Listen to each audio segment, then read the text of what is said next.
Merci de nous rester fidèles, Madame, Monsieur le journal, les titres. Bienvenue. Le chef de gang de la cité d'Oudoun, connu sous le nom de New York, a été stoppé mardi lors d'une opération policière.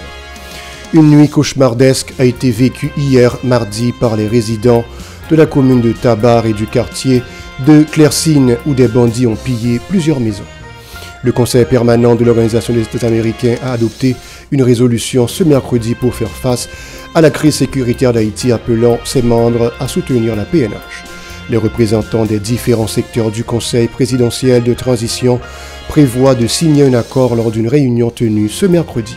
Le 3 avril 2024 marque les 24 années de l'assassinat du journaliste Jean-Léopold Dominique, un crime parmi tant d'autres que la justice n'a pas sanctionné.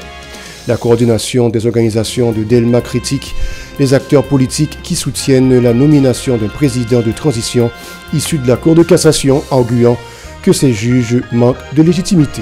Les conducteurs de motos et de camionnettes dans la ville d'Écailles se plaignent de la pénurie de carburant, affirmant que cette situation les empêche de travailler. Restez avec nous pour le développement. Comme annoncé, mesdames et messieurs, des agents de la police nationale ont stoppé mardi le chef de gang de la cité d'Oudoun à Quadébouquet, New York, dans des échanges de tirs. Une note publiée par la PNH a informé que des policiers, notamment des agents de l'unité temporaire anti-gang UTAG, ont récupéré un fusil et plusieurs cartouches lors d'un affrontement avec des membres du gang dirigé par Vitellum. Le nouvel ambassadeur américain en Haïti, Dennis Ankis, a rencontré mardi le directeur général de la police nationale, Franz Elbé, selon un post sur le compte X de l'ambassade des États-Unis. À Port-au-Prince, ils ont discuté des différents défis auxquels font face la PNH durant cette période de crise sécuritaire en Haïti. Le diplomate Ankins a salué le courage des policiers et a réaffirmé la détermination des USA à renforcer les capacités de la PNH.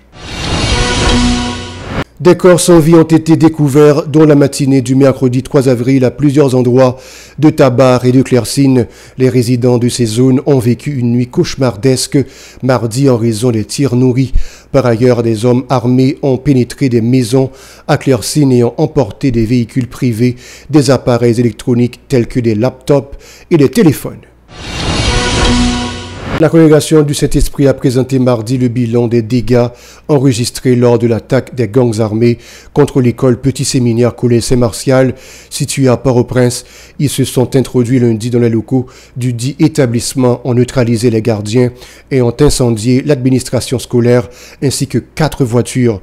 4 pères dont Isaac Aujour qui se tenaient sur les lieux ont dû s'enfuir pour se mettre à l'abri.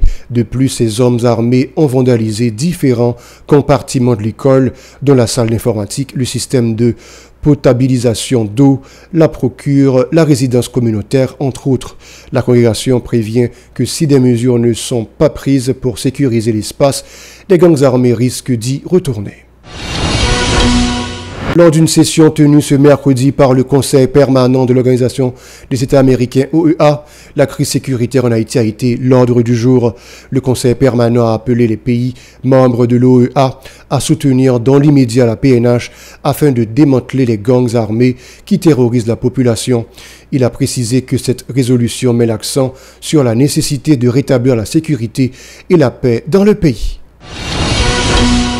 Les membres du Conseil présidentiel de transition CPT prévoient de signer un accord politique lors d'une réunion ce mercredi. Cet accord entre les représentants des différents secteurs au sein du CPT a été finalisé hier mardi dans la soirée. La coordination des organisations de Delma COD appelle les acteurs politiques et la communauté internationale à installer au plus vite le Conseil présidentiel de transition CPT. Selon l'activiste Junior Paul, il est impératif que les crimes cessent dans le pays afin que la population puisse vivre dans de meilleures conditions. Écoutons-le au micro de Aspin Sanon et de Marie-Carmel Auguste. Nous présents la matin pour envoyer un message par international là, pour envoyer un message par tout acteur politique qui voyait moun dans CARICOM. Alors nous voulons parler de CP. Nous avons demandé international, nous avons demandé tout ensemble des gens qui fait partie du conseil pour faire presser parce que les Haïtiens qui vont côté là, ils ne sont pas encore. La population a couru en bas de sécurité. La population toujours à dormir sur place publique. Population continue pas qu'à quitter encore. Et bien dans ce sens, nous-mêmes militants de base qui t'a goumé, qui t'a fait une bataille contre Ariel Henry pour quitter le pays. Et bien on a demandé pour toute population haïtienne, non, rester tête frette. Parce que, voilà ça, nous ne parlons pas de contrôle de la situation. Qui donc, toi, on a mouru dans le pays, et bien dans ce sens, on a demandé messieurs de faire presser, et nous-mêmes militants de base, nous restons solidaires avec CPA. Parce que nous avons ouais que CPA, pour apporter des résultats, nous avons dit que nous faire presser pour installer CPA pour résoudre le problème de crise et sécurité. Ça, parce que la population a dit, il n'est pas capable encore, il bouquet. Et ça fait toute organisation politique, tout militant de base qu'on a voulu souterrain, nous sommes obligés de faire silence, d'après tant de CPA installé pour résoudre le problème de crise qui est dans le pays. Jean-Yvon Pierre-Paul, de son côté, a critiqué les acteurs politiques qui proposent la nomination d'un président de transition issu de la Cour de cassation. Il soutient que ces juges actuels manquent de légitimité parce qu'ils ont été nommés par le gouvernement de facto Ariel Henry. Nous avons une proposition claire pour nous envoyer un message. Bye! Équipe ça, fait pas ici des films vomis qui est la tête li André Michel. Pour nous dire que nous déjà vomi, il n'y a pas de droit parler non peuple haïtien.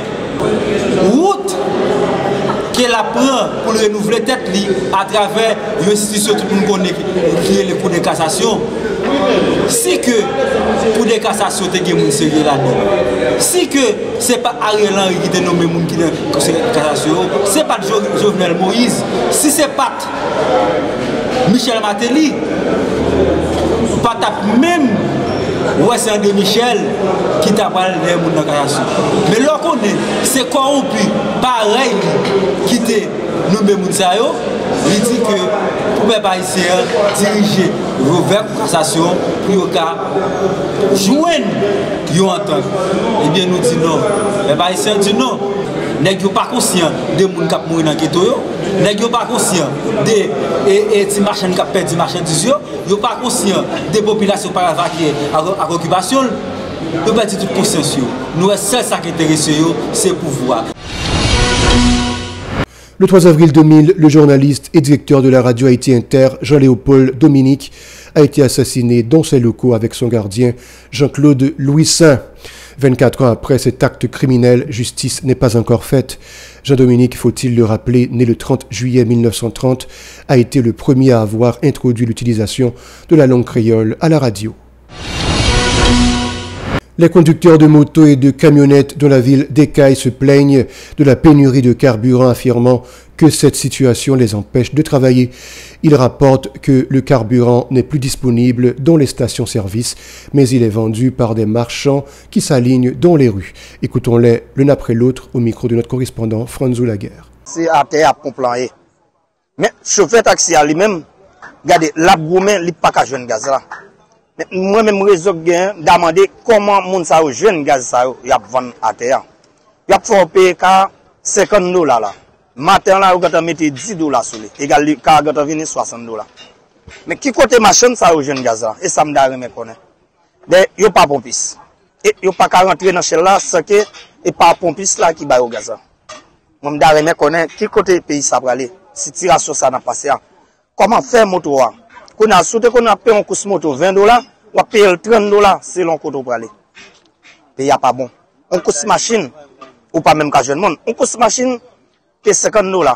Qu'on a pour aller en bâtiment là on a payé $250. Place devant $300. Pas gain en tête. L'on parler ou pas jeune quel monde qui m'a dit qui ça a payé qui ça a fait pour nous.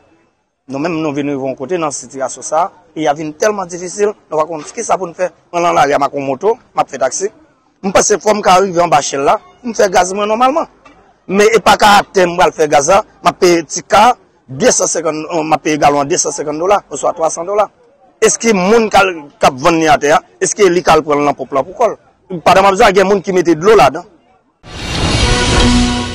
Voilà, c'est la fin du journal. Merci d'avoir regardé. Restez avec nous pour la suite de la programmation.